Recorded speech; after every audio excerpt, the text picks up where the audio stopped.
સુરતના ડિંડોલીમાંથી 5 વર્ષના બાળકના અપહરણની ઘટનાનો પોલીસે ભેદ ઉકેલી કાઢ્યો હતો અને પિતાએ જ દેવું થઈ જતા પુત્રનું બહેન પાસે અપહરણ કરાવ્યા બાદ પોલીસ ફરિયાદ કરી હોવાનું સામે આવતા પોલીસે હાલ પિતા સહિત 3ની ધરપકડ કરી છે. સુરતના ડિંડોલી પોલીસ મથકની હદમાંથી એક 5 વર્ષના બાળકનું અપહરણ થયું હોવાની ફરિયાદ પિતાએ પોલીસ મથકે જે નોંધાવતા પોલીસ દોડતી થઈ હતી. ડિંડોલી પોલીસ સાથે ક્રાઇમ બ્રાન્ચે પણ તપાસમાં જોડાઈ સીસીટીવી અને હ્યુમન સોર્સિસની મદદથી તપાસ કરી મહારાષ્ટ્રના નંદુરબાર ખાતે ચાલુ ટ્રેનમાંથી અપાયત બાળકને શોધી કાઢ્યો હતો.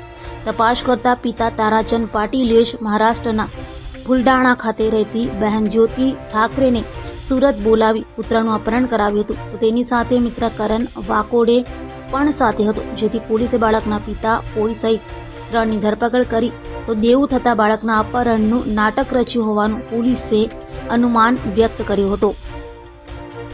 જુલાઈ 2024ના રોજ જીજ્ઞાનગર ડિંડોલી પાસેથી તારાચંદ ઉત્તમ પાટીલના એક 6 વર્ષના બાળકનું કિડનેપ થયો હતો. 6 તારીખે આ બાળક ગુમ થતા એના પિતાજીએ 7 તારીખે પોલીસને ઇન્ફોર્મ કર્યા હતા.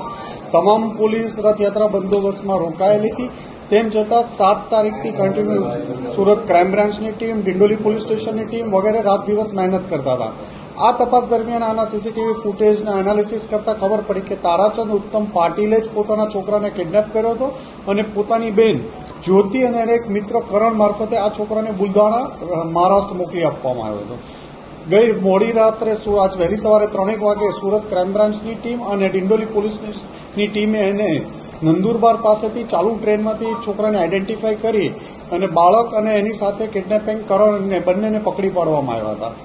આ ગુનાનો મોટિવ જોતા એવું પ્રાથમિક દ્રષ્ટિએ લાગતું હતું કે જ્યારે એની મધર અને ફાધરને બનતું નહોતું અને એના ઉપર પ્રેશરાઇઝ કરવા માટે એના ફાધર ઉપર દેવું 9 લાખ રૂપિયાનું થઈ ગયું હતું, તો આ એના સસરા પાસેથી રેન્સમ માંગવા કે ખંડણી માંગવાનો પણ એક એંગલ આમાં હોઈ શકે એવું પ્રાથમિક દ્રષ્ટિએ જણાઈ આવે છે.